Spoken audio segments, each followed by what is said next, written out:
buenas noches, queridos hermanos. Es un gusto volver a compartir con ustedes en este taller de familia, esta vez respecto al tema número 3, cuidando nuestra vida espiritual, trabajo realizado en equipo como profesionales psicólogos junto con mi colega Ronald Condori al servicio de Nuestro Señor y para con la Iglesia. Hilando los temas respecto a los tipos de hábitos e higienes referidos en el primer módulo, y cómo funciona el cerebro respecto a nuestras emociones que nos llevan a tomar decisiones, roles y funciones al interior de la familia en el segundo módulo, en esta oportunidad, en ese mismo orden de ideas, me referiré al cuidado de la vida espiritual para sobrellevar la crisis desde el punto de vista de la psicología clínica, y me referiré en términos generales al cuerpo, que es una verdadera máquina que fue diseñada de una manera perfecta, que normalmente se encuentra calibrada a la perfección para la conservación de la homeostasis o balance a través del trabajo en conjunto de numerosos sistemas tales como el sistema nervioso, donde el cerebro y la médula espinal son piezas principales que envían señales a otros sistemas del cuerpo para controlar su funcionamiento.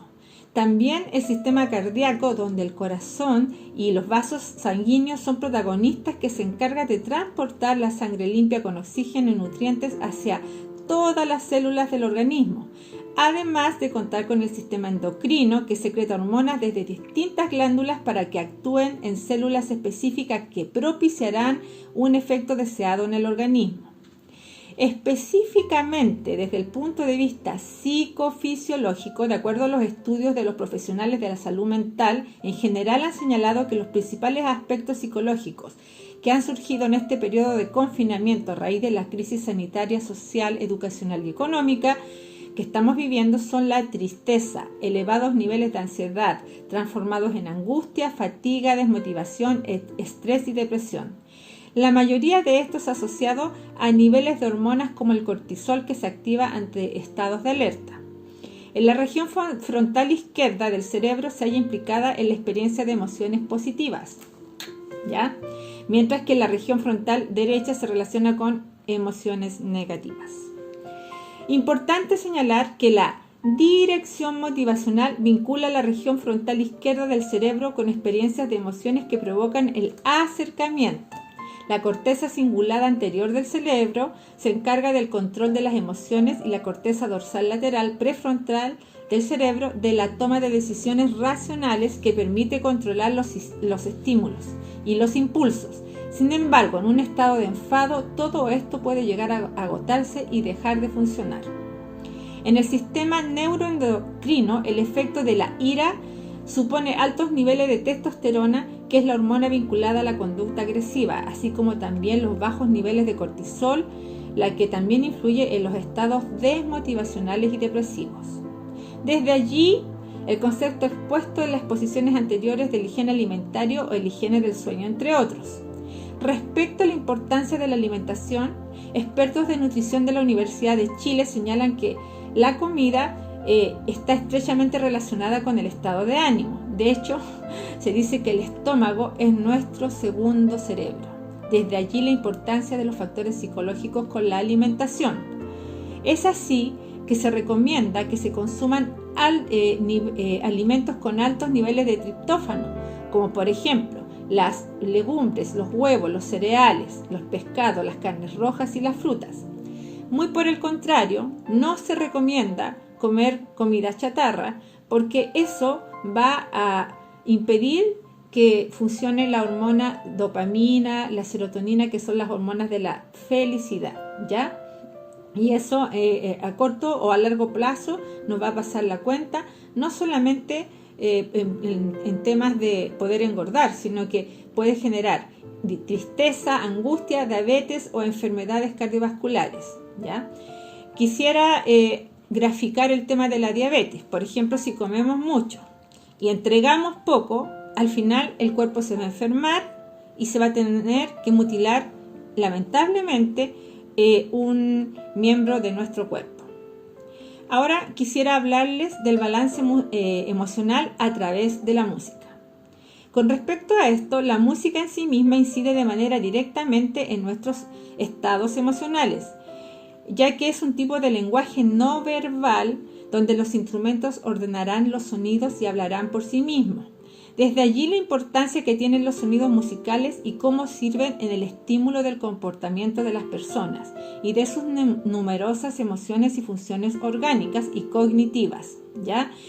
Para que este efecto se dé, la música que se escuche debe cumplir ciertos requisitos, ¿ya? De manera que proporcione equilibrio tanto en las emociones del oyente y que las circunstancias que se den durante la escucha sean las adecuadas. La música influye directamente en los estados de ánimo. En este mismo orden de ideas, los musicólogos señalan de que lo esperado es que la música no se escuche más allá de los 80 decibeles. Y en situaciones o en escenarios públicos, la música, el rango que los musicólogos y también la Organización Mundial de la Salud señalan de que los rangos de decibeles tienen que oscilar entre los 80 y los 112, no más allá, porque va a alterar el sistema nervioso central y entre otras cosas se arriesga la pérdida de la audición. Eso les quería compartir. Que el Señor los bendiga. Muchas gracias, Diana. Bueno, desde la perspectiva de la psicología organizacional y desde el coaching, quisiera también hablarles un poco respecto al tema que nos convoca hoy, que tiene que ver justamente con cuidar nuestra vida espiritual. Muchas veces se hace un tanto difícil hablar de la perspectiva espiritual desde la psicología, si es que no nos introducimos a los temas ancestrales o a los temas que tienen que ver con el carácter humanitario, humanista, ¿ya? Pero en esta ocasión me gustaría hablarles un poco de cómo es la estructura de nuestra alma. Nosotros sabemos que nosotros como seres humanos somos cuerpo, alma y espíritu. Bien, muchas ramas de la psicología no creen en el área o en el factor espiritual, pero sí estudian la psique, ¿cierto? Que en pocas palabras, o en la traducción del latín, significa alma, ¿ok? Y cuando nosotros estudiamos el alma, podemos identificar tres áreas fundamentales de nuestra alma que tenemos que comenzar a cuidar, ya sea desde el factor individual o desde el factor familiar.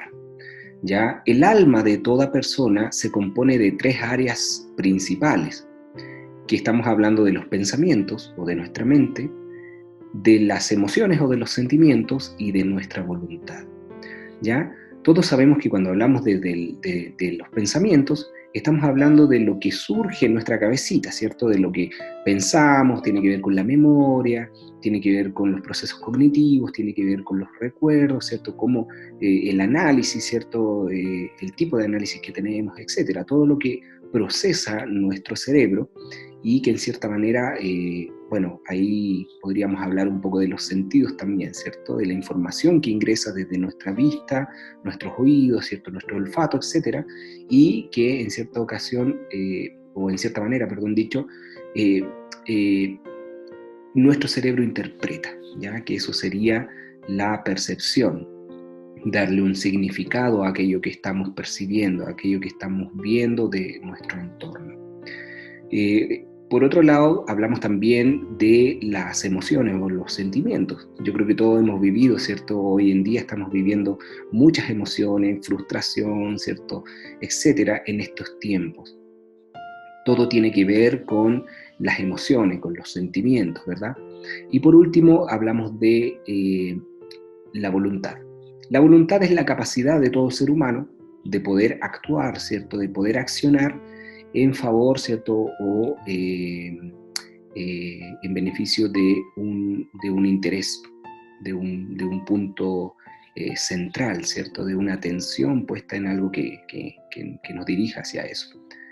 Y bueno, lo importante de hablar de este punto es que tanto la mente, los pensamientos, los sentimientos, las emociones y la voluntad funcionan de manera conjunta, ¿ya? Y es por eso que también quisiera hablarles un poco de cómo nosotros debemos cuidar nuestra vida espiritual desde el punto de vista de la psicología. Y todo parte de lo que tenemos en nuestros pensamientos, ¿ya? Cuando nosotros hablamos, ya sea desde el punto de vista espiritual, cuando pecamos, por ejemplo, o cuando actuamos y herimos a alguien, ¿cierto? Cuando estamos hablando desde una perspectiva ya conductual, ¿verdad? De cómo actuamos, etcétera, etcétera, tenemos que entender que cada acción siempre va a estar gatillada desde un pensamiento, ya desde un activador que se le llama desde la psicología, y este activador lo que va a hacer es dirigirnos o llevarnos a una acción. Pero lo importante es que aquí está el punto crucial y fundamental. ¿Por qué? Porque aquí comienza a funcionar el estado de nuestra voluntad. Cómo esté nuestra voluntad es cómo vamos a elegir. Ahí tenemos una elección de la acción que nosotros vamos a realizar, de la conducta que vamos a realizar. ¿Me entiendes? Una vez que tú eliges una conducta, viene, ¿cierto?, una consecuencia, ¿verdad? Y cuando esa conducta se hace repetitiva, se desarrolla un hábito, ¿ya? Entonces, todo comienza desde acá, desde los pensamientos, ¿cierto? Obviamente juega también las emociones, ¿verdad? Y, por supuesto, la voluntad. Hay personas que no logran nunca llevar a cabo metas, proyectos, ¿cierto? Qué sé yo, nunca logran llevar a cabo sueños porque hay un área de su alma que está herida, que no está sana y que tiene que ver con su voluntad, ¿verdad? Hay otras personas que tienen problemas en el manejo de sus emociones, en el manejo, ¿cierto?, de sus sentimientos y etcétera, y porque están heridos el área de su alma que tiene que ver con las emociones. Y hay personas también que no logran pensar bien, que no logran procesar bien los pensamientos, que no logran tomar buenas decisiones, producto de que no entienden bien las situaciones, y es porque el área de su alma, ¿cierto?, de sus pensamientos no está bien. Todo esto parte, ¿cierto?, por problemas en el área de nuestra alma, de nuestra psiqui, ¿ya? Y como psicólogo, les digo, la psicología siempre ha tratado de estudiar la forma de mejorar, ¿cierto?, los problemas del alma, pero también como hijo de Dios se los digo, la única forma de encontrar solución a los problemas mentales, a los problemas del alma, a los problemas emocionales, a los problemas de la voluntad, a todo tipo de problema que provenga de nuestra psiqui, es Dios. Es por eso que es bueno y es indispensable cuidar nuestra vida espiritual. Junto a mi colega Diana, les vamos a dejar un PDF un poquito más rico en información para que ustedes puedan introducirse también en cómo funciona nuestra psiqui, cómo funciona el alma de la persona, y por último puedan también entender cómo la vida espiritual determina la salud y la condición de nuestra alma. Un abrazo a cada uno de ustedes, hermanos, que el Señor los bendiga.